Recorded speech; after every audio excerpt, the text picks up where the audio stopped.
Some major changes are happening in Mexico that can have a big influence on the global economy.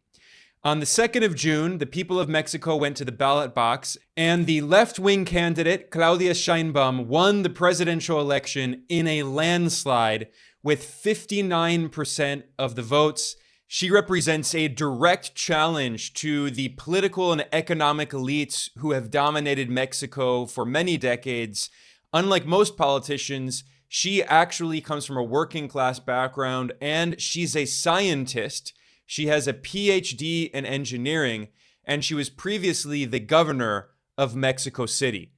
The second place candidate represented the establishment political parties that had dominated Mexican politics for 100 years. Those parties combined, and yet their candidate could not even get 30% of the vote, just around 28%. And in addition to the presidency, the left-wing Morena party and its coalition allies from the Workers' Party and the Green Party in Mexico, their coalition won a majority in the Congress in both chambers. And Mexico has a federalized system like the US, and many states across Mexico now will have Morena representatives as the governor, including Mexico City. This shows that there is a transformative change happening in Mexico. The political establishment has been thoroughly defeated, and Mexico will be moving to the left at a time of geopolitical crisis. The US has been waging a new Cold War against China and Russia and trying to pressure its allies around the world to break ties. But Mexico has remained firmly independent, maintaining good relations with China and Russia and the US, refusing to take sides in this new Cold War. And Mexico's current president, Andrés Manuel López Obrador, known as AMLO, he is from the same left-wing Morena party of the new president-elect Claudia Sheinbaum.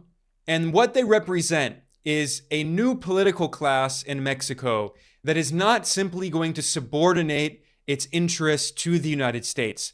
They want their country to be a power in the world, to be independent. They want their sovereignty to be respected.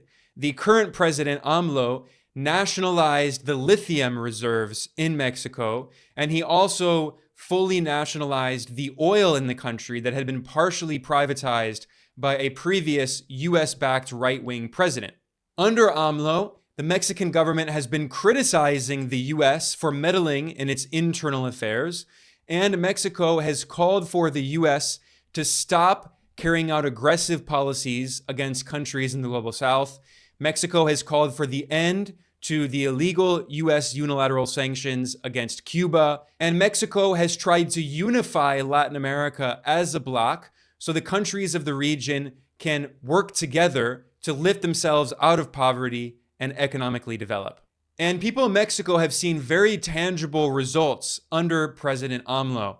The minimum wage has been raised by more than 80% in real terms, that is adjusted for inflation. Poverty has fallen. Incomes have significantly increased for most working people in Mexico. And this explains why President AMLO has an 80% approval rating, according to the US polling firm Gallup. That makes him one of the most popular leaders on earth. I recently made another video about that, which I will link to in the description below. Now, Mexico is a very important country geopolitically. In addition to being the neighbor of the United States, Mexico is the 10th most populous country on earth. Its population is bigger than that of Japan. And Mexico has the world's 12th largest economy. The Mexican economy is larger than that of Italy, South Korea, and Spain. And in Latin America, Mexico has the second biggest economy. Mexico also has a lot of very important natural resources, including oil and lithium, which have been nationalized by the government. They're state-owned. But it also produces gold, silver, copper, lead, zinc, and natural gas. And of course, Mexico is also a major producer of agricultural products. But in addition to raw materials, Mexico actually has a growing manufacturing sector. And its top exports are not raw materials, in fact.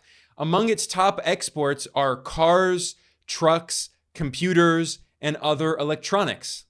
And as the US is waging this new Cold War against China, it is pressuring companies to end their investments in China and instead friendshore or nearshore. And what we've seen is a massive increase of international investments in Mexico because the US, Mexico, and Canada have a free trade agreement. So now what we see is many US companies, but also many Chinese companies are investing in Mexico, including, for instance, Chinese electric vehicle companies like BYD, the world's leading EV manufacturer, and even Tesla is discussing making a big factory in Mexico as well. So Mexico's geopolitical position is very important and strategic in this moment. And now that the current government is left-wing, led by President AMLO, and the future president is going to be left-wing from the same political party, Claudia Sheinbaum, it is very likely that US government pressure on Mexico is going to continue to increase. We've already seen some examples of this. The US Chamber of Commerce, which is the lobby group that represents US corporations, warned that with the victory of Sheinbaum in the Mexican election, there are many risks.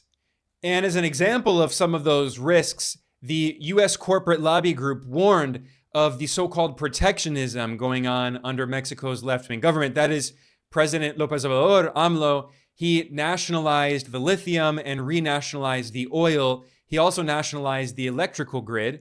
And the US lobby group warns about AMLO's fourth transformation, which is the progressive movement that he declared that, as the Chamber of Commerce notes, wants to confront Mexico's elite and return equality, power, and resources to the country's masses.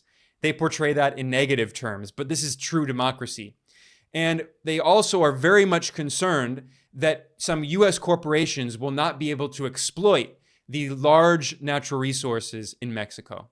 Immediately after Sheinbaum won the election, the US corporate media also started warning that her government is bad for foreign investors and it won't put the interests of US corporations above the Mexican people. So there are many articles in the corporate media warning of her victory spooking markets and scaring off foreign investors.